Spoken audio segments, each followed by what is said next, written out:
Herkese salam, əziz TechWeek dinləyiciləri. Bugünkü epizodumuz sezon 3, epizod 7 bölümümüzə xoş gəlmisiniz. Sizləri yenidən burada görmək xoşdur.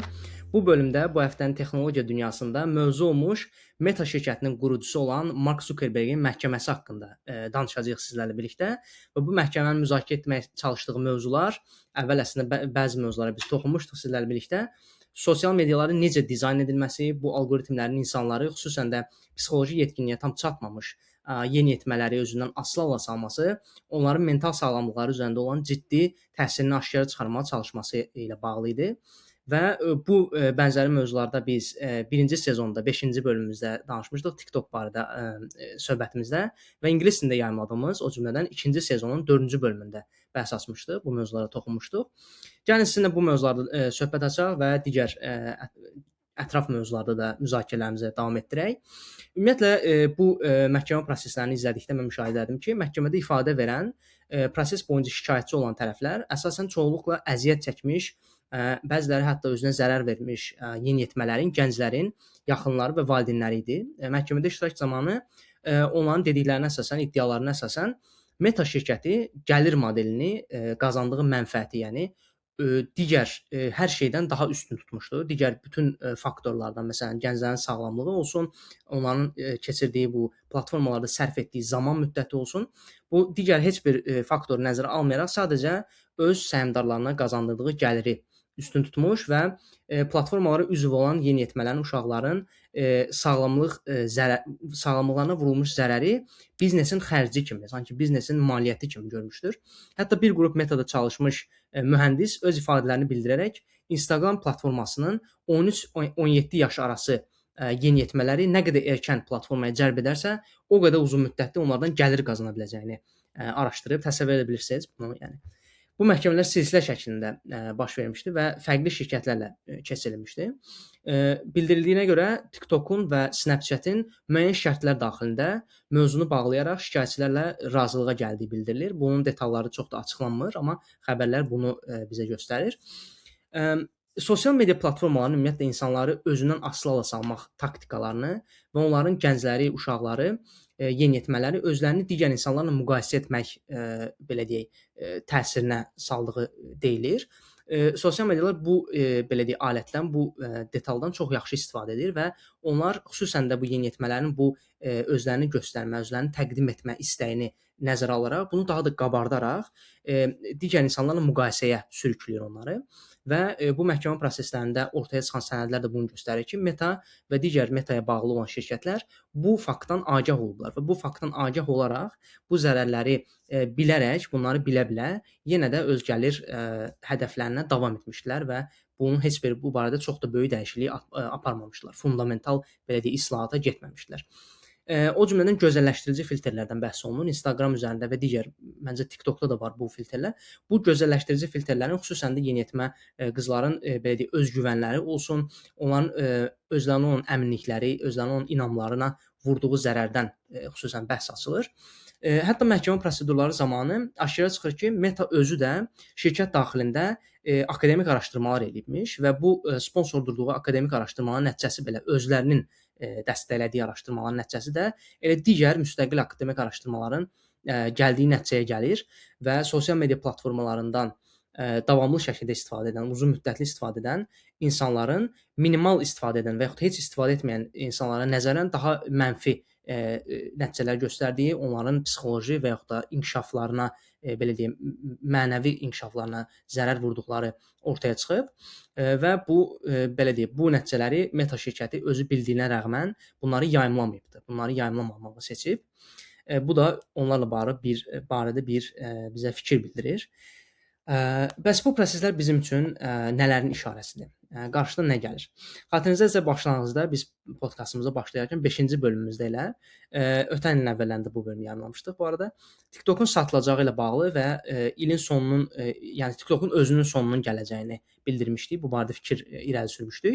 Düzdür, bu baş vermədi. Bizim proqnozlarımızdan bir hissəsi düzgün çıxdı. Bu TikTokun satılması ilə bağlı idi. TikTokun bir hissəsi satıldı.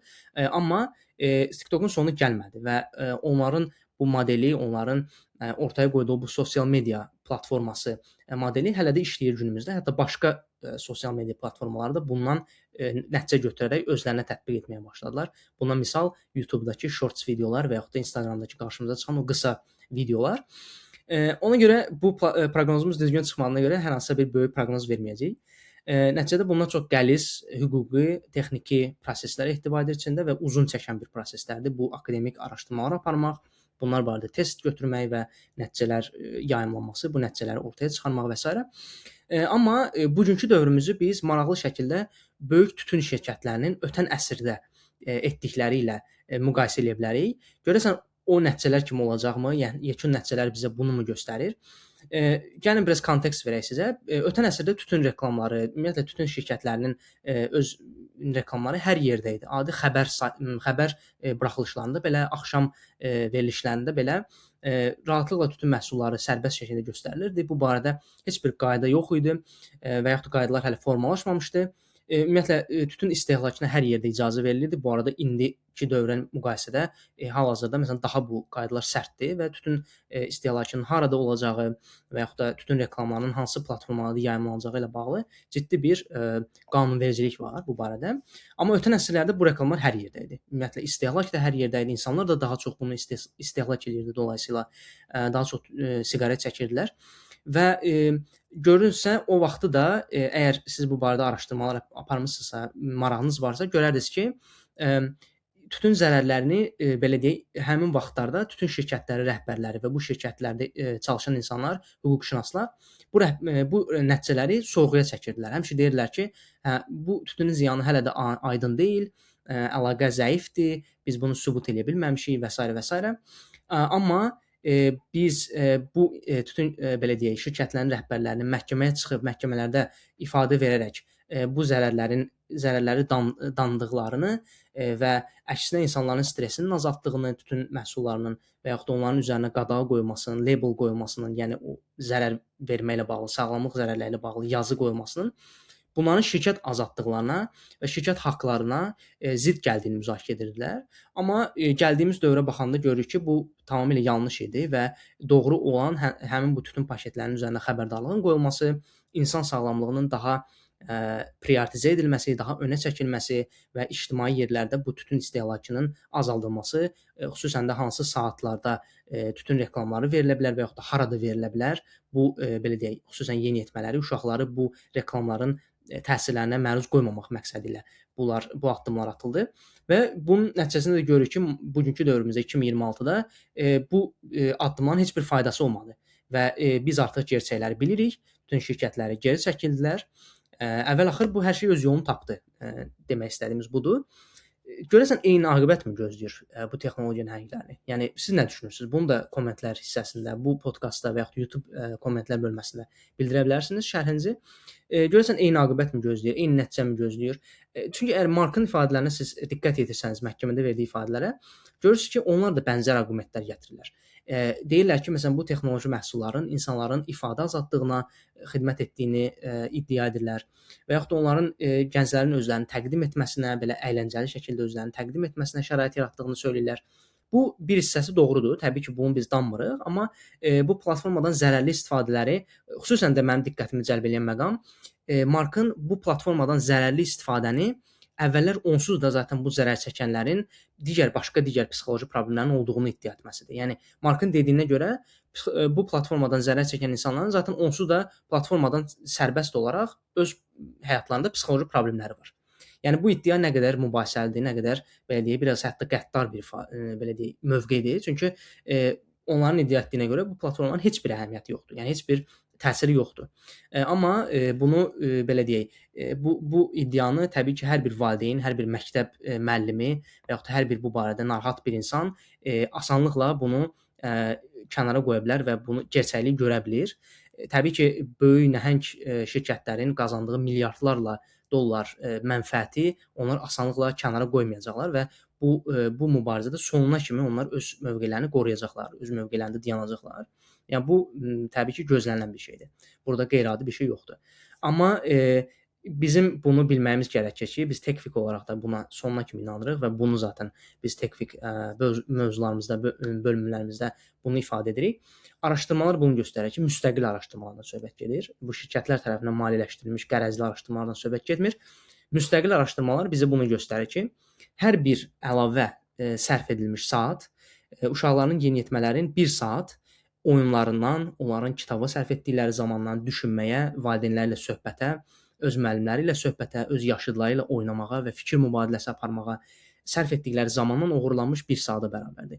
Yəni bunun heç bir mübahisəli tərəfi yoxdur və biz bunu ümumiyyətlə sosial mediaların və internetin mobil telefonlara keçməsi ilə biz bunu açıq şəkildə görürük. 2012-2013-dən bəri yeniyetmələrin təhsil performansında olan düşüşlər, onların sosiallaşmada olan düşüşləri, onların məktəblərdə göstərdiyi performanslar, valideynlərlə söhbət və emosional intellekt göstəricilərində düşüşlər hamısı elə bu vaxtda təxmin edir ki, sosial medialar telefonlara gəldilər. Yəni bu əslində gerçəklik bundan ibarətdir. Bu belə deyək, konteksti ən gözəl ifadə edən Netflixin bir zamanlar bizim ən böyük rəqibimiz insanların yuxu saatlarıdır cümləsi ola bilər. Bunu Netflixin özü etiraf eləmişdi ki, biz insanların yuxusu ilə rəqabət aparırıq. Yəni nə qədər az yatsanız, o qədər daha çox Netflix izləmiş olarsınız. Bu belə deyək, məntiqi arxasında yatan bu maraqları bundan daha gözəl ifadə edən cümlə ola bilməzdi. Ümumiyyətlə biz tekvik olaraq problemin bu kimi nəhəng korporasiyaların öz gəlir modellərində görürük. Onların cəmiyyətə vurduqları bu zərərin bu cür kumulyativ dediyimiz, yəni riyaziyyatda belə bir kumulyativ termini var. Yəni kütləyə yayılan, hesablanması çətin olan və asanlıqla aşkara çıxarıla bilməyən və hüquqi baxımdan bir nəfərə və yaxud da bir quruma, bir şirkətə aid edilməsi, məhsul edilməsi çox çətin olan və yaxud mümkün olmayan ziyanlardan bəhs edilir bu. Bunu əks etdirməməsini kimi görürük. Yəni bu şirkətlər bu ziyanları hesablamaqda maraqlı deyil və yaxud da bunları hesablamaq istəmirlər. Bu il ərzində ümumiyyətlə 2026-nın nəhəng texnologiya korporasiyalarına inhisarlaşmış devlərə qarşı mübarizə ilə olacağını biz öngörürük, təxmin edirik. Xüsusən də bu kontekstdə dünyanın hər bir yerində artıq təngə gəlmiş insanların, xüsusən də məktəblərin, valideynlərin, icmaların bu işdə aktiv şəkildə iştirakını müşahidə edirik biz. Müxtəlif ölkələrin bu belə deyək, sosial mediaya gətirdikləri qadağaları və məktəblərdə telefon istifadəsinin limitlənməsi şəklində özünü biruzə verir. Bu son həftədə isə Almaniya səhv etmirəmsə, sosial mediaya 16 yaşdan aşağı sosial media istifadəçilərinə limit gətirməyini müzakirə edir parlamentdə. Bunun nə qədər effektiv olacağını biz görəcəyik. Bu təbii ki, bir eksperimentdir.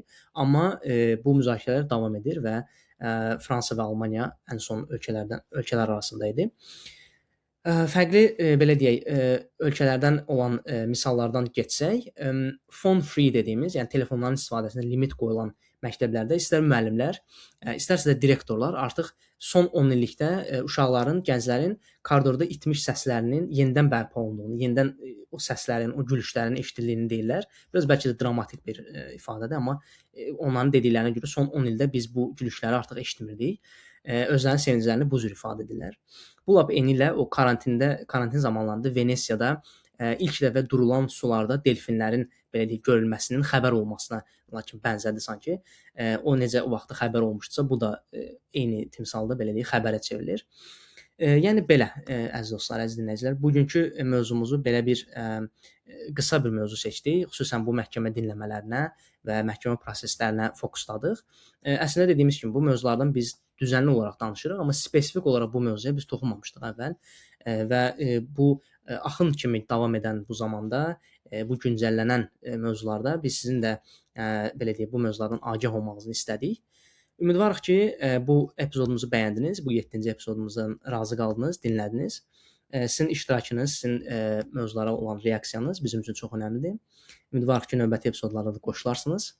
Sizinlə birlikdə mən Kamran Hasiloviç idi studiyada və gələn görüşlərədək sağlıqla qalın, təşəkkür edirəm.